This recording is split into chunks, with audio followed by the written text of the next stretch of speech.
All right. Well, I think we're ready to go. Hey, this is Tom at Sales Made Easy. I'm here with Mary Kolbe, Vice President at TD Industries. Very big in, well, not just Texas, right? You're in Arizona and where else? Yeah, we've got a footprint in Colorado, and we kind of venture out sometimes for larger projects. So we like to say the Southwest. The Southwest, right? Right. Southwest. Yep. Well, Mary and I have known each other. My goodness, Mary, how long have we known each other? Golly, probably 8 years, maybe. Yeah. Yeah. Yeah, So Mary started as a salesperson, I or were did. you an intern? I never interned. No, just right out of school, just kind of inside sales role. Right. And Yep. now she's vice president of service and sales and with TD. So I thought we'd bring her on and pick her brain because she's climbed that ladder quite quickly and running things, or sometimes run things are running her, like all of Yeah, us in probably. management. So, so Mary, tell us a little bit about your journey. And was you always going, hey, I want to get into leadership, or was it something that just kind of happened? Yeah, that's a great question. So I'll never forget when I started at TD and, got a job out of school, was excited to do anything, but it was, in sales. And for me, I just thought, I'm not a salesperson. Like this, I'll try it out. We'll see what happens. And, 12 years later, I'm still in sales. So it's been interesting, but it was, what I liked about that is since I didn't know sales or I didn't really have that laid out for me, I was just kind of a sponge. So I was open to anything and stuff like that. So I was exposed to Sandler early, which was such a blessing. You got to kind of, at least if I knew nothing, it gave me a process to follow and something to try versus just winging it every time. And so kind of did inside sales, outside sales, and then I kind of reached a point where I knew I didn't want to do outside sales forever. That I just thought, man, I feel like I've kind of got to a mastery level of this. I want to help other people get to a mastery level and kind of hone in their skills. And so it definitely took a couple attempts to convince my leadership team that I was ready for leadership. So encouragement for anyone that has maybe applied for a sales leadership role and didn't get it out the gate. I was there. And so it took a little bit of time, but eventually kind of got a chance at it and definitely learned on the fly as I stepped into leadership and continue to learn on the fly as I go. So it's been fun and Well, fast. I think it's interesting you said, hey, I wasn't going to be in sales. I was just, they gave me this job. But, it's interesting in today's world when you're trying to hire people, especially salespeople. I think a lot of people are looking for, oh, are you a salesperson? Have you done it for 10 years or 5 years, what have you? And I think in today's world, you and I have talked about it, is it's not so much the experience as it is, do you have the internal Totally. strengths, Totally. to be a salesperson. It's Totally. it's not the it's not the old type salesperson anymore. You got to be good at technology. You got to be Oh, good at relationships. You got to be good at knowing when you're wasting your time and for having sure. the guts to say, "Hey, this is a waste of my time. I'm going somewhere else." Totally. And it's interesting when we're recruiting and looking for salespeople is we almost have to think about when you're getting a 5 to 10 year seasoned salesperson is that there's a likelihood we're going to have to unprogram them of the way they currently know how to sell because it's evolved in the last 2 to 5 years. And so it's almost something we think about of, they if that kind of person is typically experienced success. And so they don't bucket in their mind, oh, I need help to sell better. And so you got to kind of help them see, hey, there's new ways and stuff. And so it's often a little bit harder versus someone that maybe doesn't know and they're open to you tell me how to do it and I'll give it a try, and then I'll stick with it. So it's been interesting as we kind of recruit in this day and age and find people that where's a sweet spot that's going to be easier and they're going to go a little faster. And then those that you have to think about, we're going to have to do some unprogramming before we start walking forward. So Well, and I like that idea because you think about it, the unprogramming is, you know, I think a lot of companies don't understand this. You have, and you and I have worked on a sales methodology and a sales process for TD. And if you don't do that unprogramming, they bring in that, well, this is the way I've always done it, right? mm-hmm. They go Mm-hmm. against the successful way you have found to make a sales happen at TD. Yep. And even though they're successful, they're going uphill as opposed to just an easy. If they just understood the methodology, right? Totally. And I think Totally. that's probably one of the biggest things, strengths you guys have brought along is this is how we sell. This is how we do things. Yep. And I think one thing I'll never forget when you sat down with us, we kind of went through each step and we talked about what are the tickets really to the next step, what are the derailers at that step, and what's the time frame we know it takes. And so we kind of color coordinated it, and then we could lay that in front of our salespeople to say, if you're at step two and you don't have one, two, and three, you're not going to step three. And also, here's your derailers. And if you're here for 30 days or 45 days or whatever, you're too far. And so it's helped because if you think about it, if I think I know how to do it and I do it the way I've done it in my old company or my old place, is you sit at each step longer and you don't realize you're stuck because you don't have that roadmap because it worked like that at your old company or at your old place. And so that has helped a lot to identify quickly, hey, we're missing it at this exact step you know Yeah, yeah, so true. I mean, if you don't have that process that timeline, then you just keep doing it. And you don't realize you're wasting your time. Right? hmm You don't realize it's not it's not a good customer at this point in time in their life. It doesn't mean forget about them. Just right. at this point, they're not right for you. Yep. And I also think, leading this sales manager team is you have to have that stuff for your sales manager because they, they're so, what I find, at least at TD, they're so for their people. They want their people to be successful. They almost can contribute to them getting stuck. Yeah, we can get it. We just got to muscle through this to get to the next step. Versus if they could step back and go, I have this tool that tells me, or I know that you're here too long and so we're stuck or this is not going to convert or this isn't whatever. And so it helps get because I think it's a natural desire of a sales manager for their team to be successful. I'm here to help you and get you through this sales process versus one that can say, hey, let's evaluate, are we at the right spot, is this the right client, do they have the pain we need. And so I've seen where it helps our sales managers hold accountability and get their team moving faster by saying, hey, I think we're not there with this client. So Yeah, it's been yeah. helpful. It's much easier to be a sales manager, a sales coach when you have a process and Totally. you're not just trying to make activity happen for activity to happen, Totally. right? Yep. As a manager, as a sales manager, when you were a sales manager, had a group under you, what would you say? Is there certain um, tips or things you would say to maybe even your managers coming up on board? Is this is how I would manage, or this is what made me successful at managing salespeople? Yeah, I would say, when I was sales manager and stepped in, like I said, didn't really know what I was doing. But I kind of found myself taking a position of like, I'm just here to support you, make you faster and better. And I didn't value as much of how much I needed to have those accountability kind of structures in place. So I just thought, man, if you can't get it done, then I come in and I finish it for you, and I do that task for you, and I make that cold call for you, or I do that so that you're successful. Versus being able to say, hey, what is your barrier? Why can't you do it? And how do I help you get over that barrier? So I viewed myself as more of to take on their workload than help them get better at doing their own workload. And so I think it took me a while to get to where I'm like, man, I'm running myself ragged, just picking up the things they can't get to, versus I'm helping them be more successful in their role. Got it. It took a while. Yeah, instead of taking their stuff on, helping them and taking that time because Yep.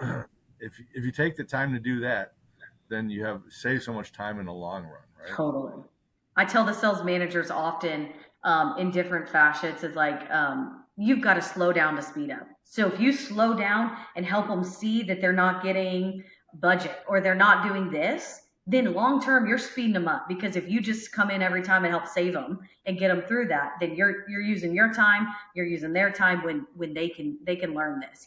So we talk about that often with even just like their technology stack. We talked a little bit earlier about the new age of I'll see where salespeople get here, they'll go get excited and they just run out the door. I'm just going to go start knocking on doors. And I Right. thought, man, you can only knock on so many doors a day versus if you go get your technology stood up and you kind of we do different campaigns and we have things that they can have running in the background. get that going and then go knock on some doors, then go do network, then go do that stuff because it's a volume play over here. And so I often tell them, man, I know you're excited to get out there, but you got to slow down so you can speed up in the next month or two. So Yeah, salespeople today, if you're not using technology, it's no, not that technology will take over for you, but to me, a salesperson that's not using technology won't survive. no, Right. there's just no way.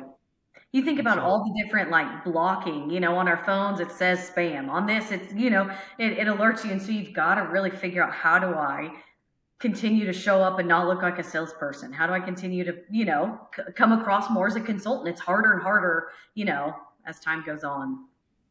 yeah, well, you brought up a great principle. How do I show up and not look like a salesperson? That's one of the Yeah. first things we talk about is pattern interrupt. If you Yep. look like a salesperson, you're in trouble, right? So, Yep.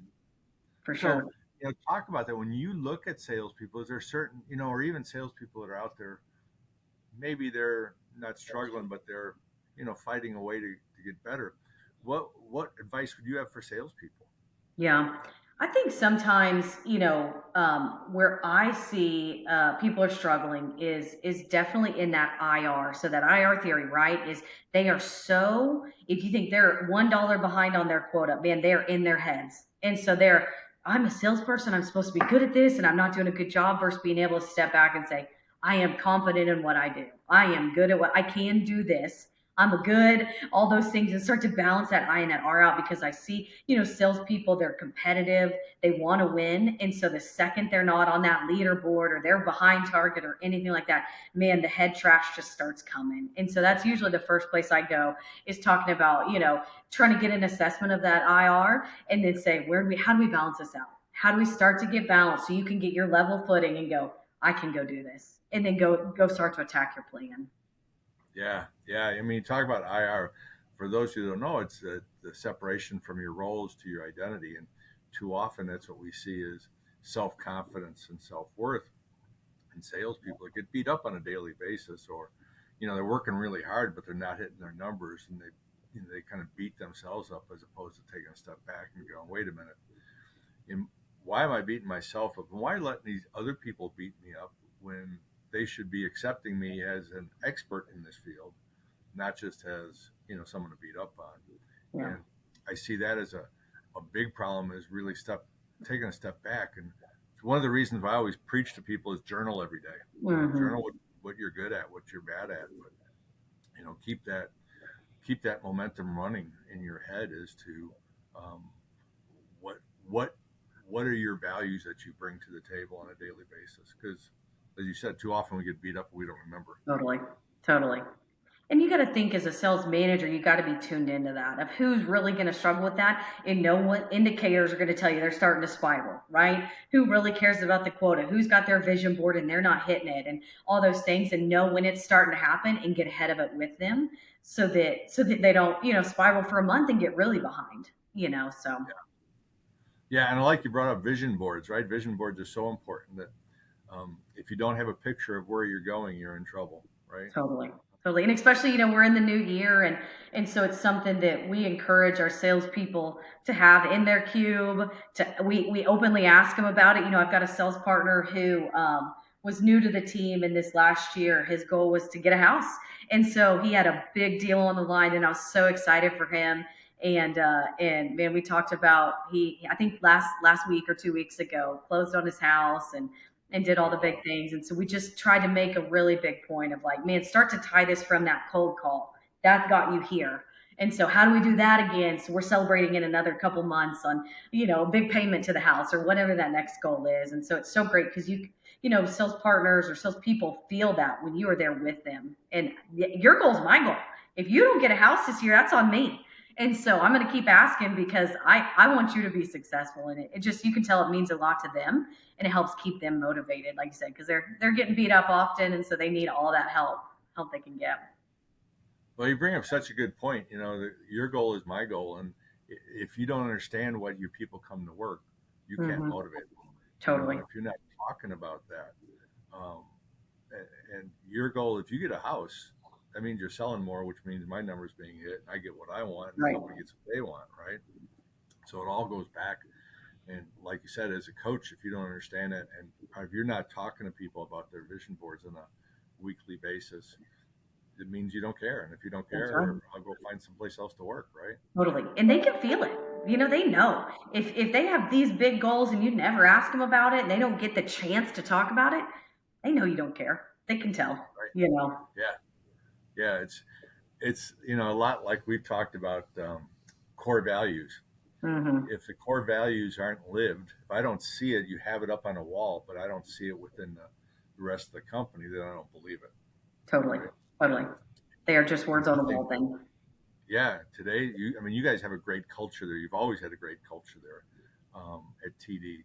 And I think you guys live it. And that's such a big difference of people, I mean, going to work because you guys have up and downs and, Yes. that world that you're living in. I mean, COVID happened. I mean, all this stuff happens. All of a sudden, business goes Totally. like this or business goes like this.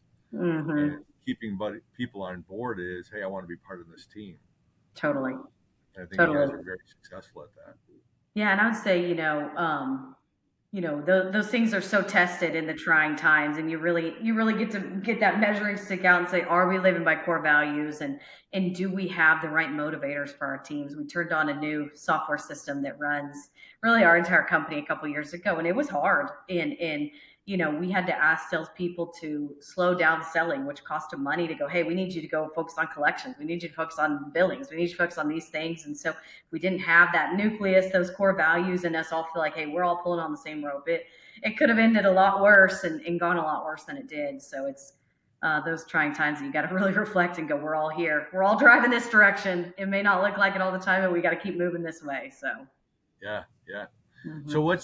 what's your vision? Where are you going from here? Ah, man, well, so my role's changing, so I'm doing a little bit more operations type work, which has been interesting and fun, and I'm learning a lot. And really, as we talk about all these, Sandler tools that we deploy with our sales teams, I'm realizing, man, IR applies to the operations team. The vision boards and what's important to our people applies there, and so. I'm definitely excited for that next chapter and to kind of learn some different facets of the business and whatnot. But it's great that so many of the things we learn in Sandler and on the sales side, man, they apply across. And so we're doing a lot of those things. It's new for some of those operations people to have vision boards or talk about where we're going and stuff. But I can see that they care just like our other people. So excited to learn a little bit of a different line across TD. So. Well, that's good. That's good. So if somebody was listening to this and wanted to inquire about joining TD, how would they do that? Is there a recruiting website or There something? is. Yeah. So our website's a great place to start and learn about us. So tdindustries.com. Like Tom mentioned, I'd go check out our core values, check out what all the kind of work we do, where we are.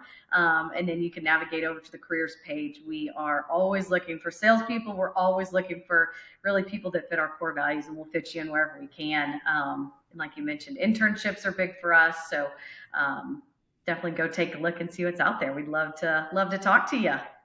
There you go. Yeah. So hey, we spent some time with Mary Kobe today, TD Industries Vice President, and uh, so a couple things she brought to the table is you got to have a process, right? Life as a salesperson is easier with a process as a sales manager. Then she also brought up about unprogramming when you're hiring new people. Do they really fit you, or do you have to reprogram them to your methodology and your process? And I love the couple others. You got to slow down to speed up, Mary. That's a great one. Is too often we're just going so fast, uh, and we really got to slow it down and going, hey, are you growing your people, or are you just trying to close business for them? Right. And then lastly is just, hey, protect, get into the salesperson's IR. Is their identity? Are you as a sales coach, sales manager, really helping them grow in their self worth and self confidence? Yeah. So I really appreciate your time today. Hey, everyone, reach out to Mary Kobe if you're interested in looking at a job. And uh, thanks for your time. And once again, this is Tom at Sales Made Easy. So we'll see you everybody next week on our next show. Thanks, everybody. Thank you, Mary. Thanks, Tom.